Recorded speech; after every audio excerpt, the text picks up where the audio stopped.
Welcome back.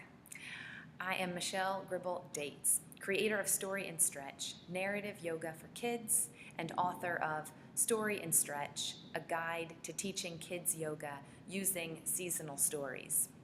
In this video, I'm going to introduce you to what the entire Story and Stretch session is created around or built upon, the main part, and that is telling a story and then recreating that story using yoga poses.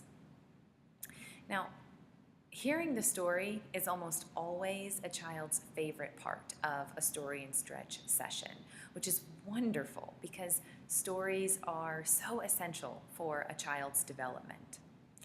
Stories, they allow us to discover for ourselves the meaning of different lessons, and thus they play a really active role in a child's cognitive development and their social and emotional development.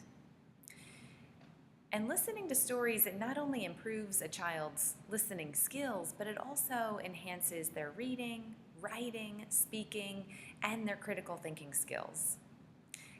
And it bolsters creativity and imagination and memory.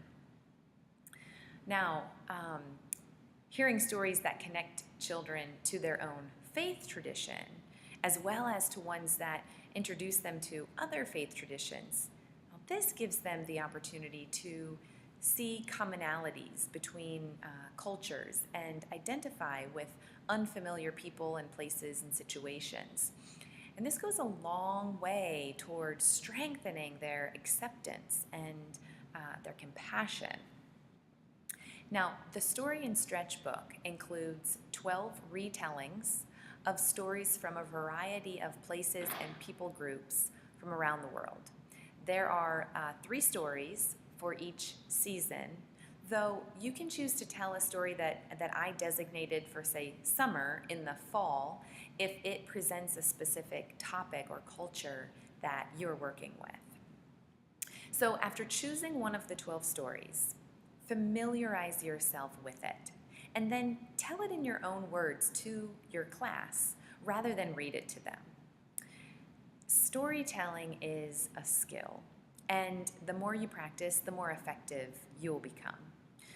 When I first created the Story and Stretch method, I would practice telling stories many times before actually telling them to a class. It was sort of like I was back in middle school again, preparing for a presentation by speaking into the mirror or lining up some stuffed animals and doing my presentation for them. Actually, the approach that I did find really useful and really helpful was using my computer to video myself and then watching it. That really helped me become a more confident storyteller and thus a better storyteller. Now at this point, years later, it's enough for me when I am looking for new stories to just picture that story playing out in my mind as I read it through a few times, and then go ahead and craft the questions and the yoga poses that are going to go along with it to recreate that story. So in my classes, I invite the children to choose whether sitting up tall in their happy posture or lying flat on their back is going to help them follow along with the story better. And then I give them a few seconds to get into one of those 2 positions. Also, before telling the story, I encourage the kids to close their eyes and watch the story on the movie screen of their mind, or to paint a picture of the story on the blank canvas of their mind. Okay, so then after you tell the story, it's time to recreate the story using yoga poses. You do this by asking the kids the first question about the story, which most likely is going to be about the main character or the setting. And then after someone answers the question, you tell them which yoga pose everyone is going to do to represent that answer. And of course, you do the pose along with them. And you normally hold it for about 3 to 5 breaths. And then you simply go on to the next question, answer, and posture.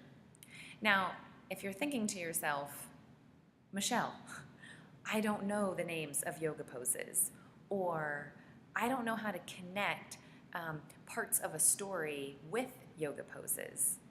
That's okay. I've done all of that work for you in the book.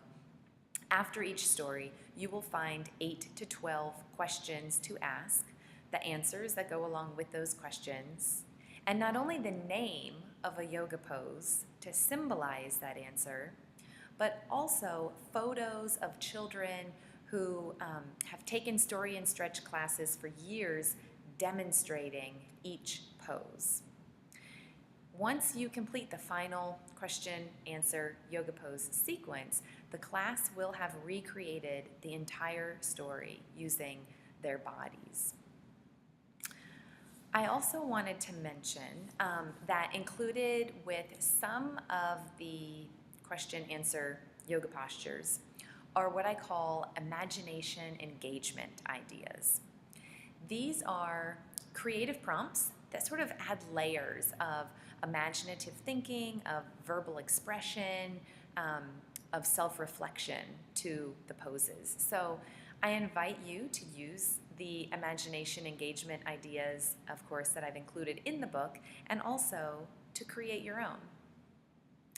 I want to thank you so much for the work that you are doing to bring peace into the lives of the children in your life, and thus peace into the world.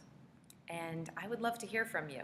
So please contact me through the Facebook page for the Story and Stretch book, facebook.com/storyandstretch using seasonal stories, or through my website at www.beombrella.com.